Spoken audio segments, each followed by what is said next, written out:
পাশের বাড়ির দিদা ওই যে কলা দিয়েছিল আর তার সাথে এই যে ব্রেড নিয়ে আসছি, এটাই। Good morning, good morning, good morning, সকালকে গুড মর্নিং। অনেক রোদু দিয়েছে বাইরে, বাপরে বাপ। কাল দেখলাম বৃষ্টি, আজকে দেখছি রোদু, রোদু বৃষ্টি, রোদু বৃষ্টি, এইভাবে করে দিন যাচ্ছে আর কি। ছেলেকে এখন বই পড়াতে বসেছি।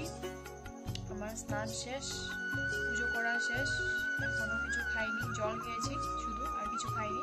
তো দেখি এখন কি খাওয়া যায়। ওর বাবা খেয়ে তো চলেই গেল, ভাত খেয়ে চলে গেল। চলো ভিডিওটি দেখতে দাও।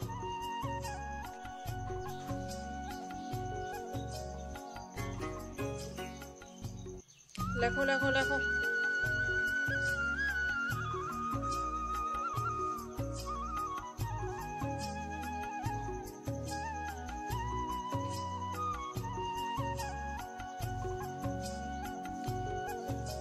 দোকানে যাব, দোকানে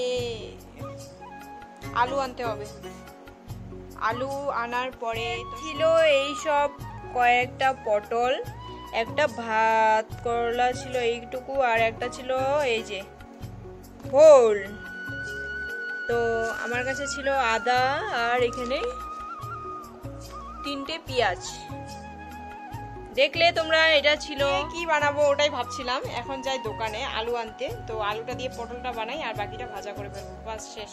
আজকে রান্না এইটুকুই। প্রথমেই তেলটাকে গরম করে পটলটাকে কুচি কুচি করে কেটে নিয়েছি একদমই, মানে একটা পটলকে কমসে কম 3 টুকরা করেছি আর কি, বেশি বড় হলেও ভালো লাগে না। আর আলুটাকে সেদ্ধ করে নিয়েছি যাতে আমার তেল কম লাগে।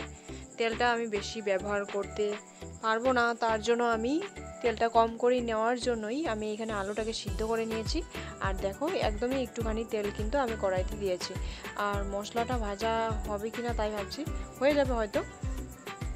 মানে কি হয়, মশলাটা আস্তে আস্তে মানে কড়াইতে তেলটা শুকিয়ে যায় আর মশলাটা মানে ভাজা হতে চায় না, এরকম হয়ে যায় আর কি। তো তার জন্য তেলটা একটু পরিমাণে একটু বেশি দিলে তাহলে ঠিক হয়। তো যাই হোক, আমার এটা হয়ে যাবে।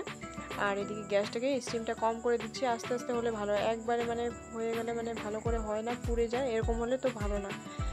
যাই হোক, খাওয়া দাওয়া তো হয়ে গেছে, এখন আমি রিলস করার জন্য রেডি হয়েছি।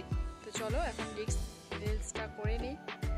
এখন আমি রিলসের জন্য রেডি হয়েছি, তো চলো রিলসটা করা যাক।